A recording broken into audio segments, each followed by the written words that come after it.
بسم الله الرحمن الرحيم سأل سائل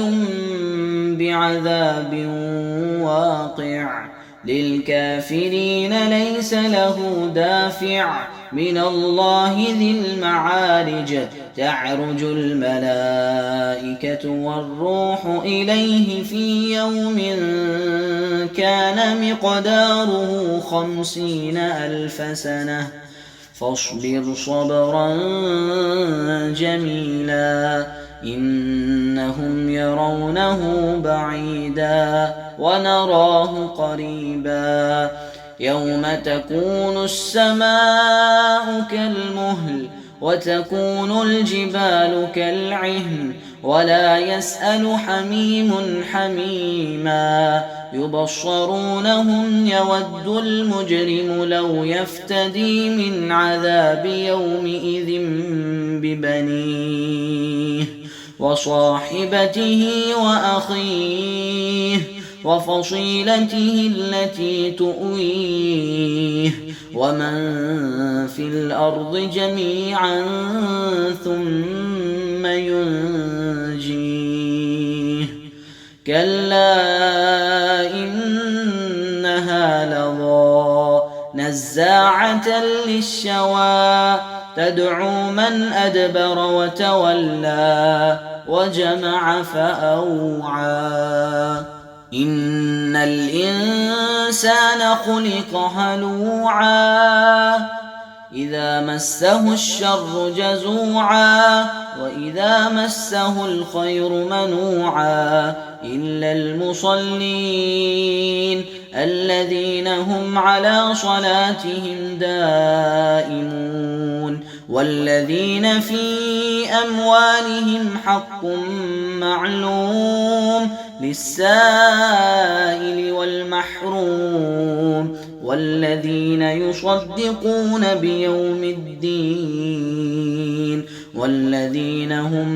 من عذاب ربهم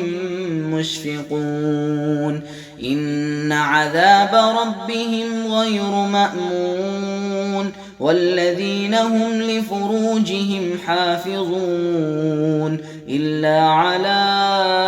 أزواجهم أو ما ملكت أيمانهم فإنهم غير ملومين فمن ابتغى وراء ذلك فأولئك هم العادون والذين هم لأماناتهم وعهدهم راعون والذين هم بشهاداتهم قائمون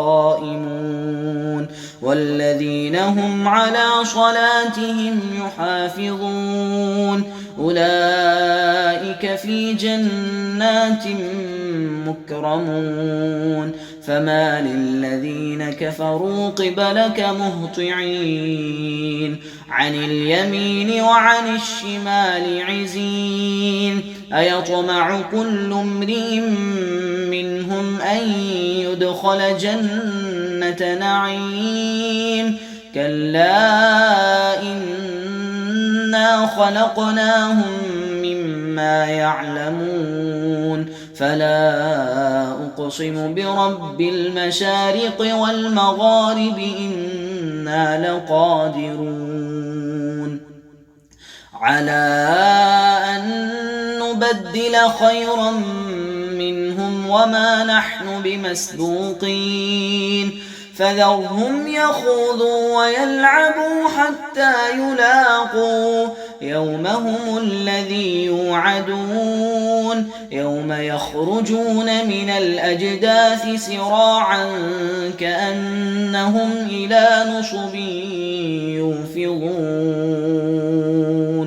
خاشعة أبصارهم ترهقهم ظلة ذلك اليوم الذي كانوا يوعدون.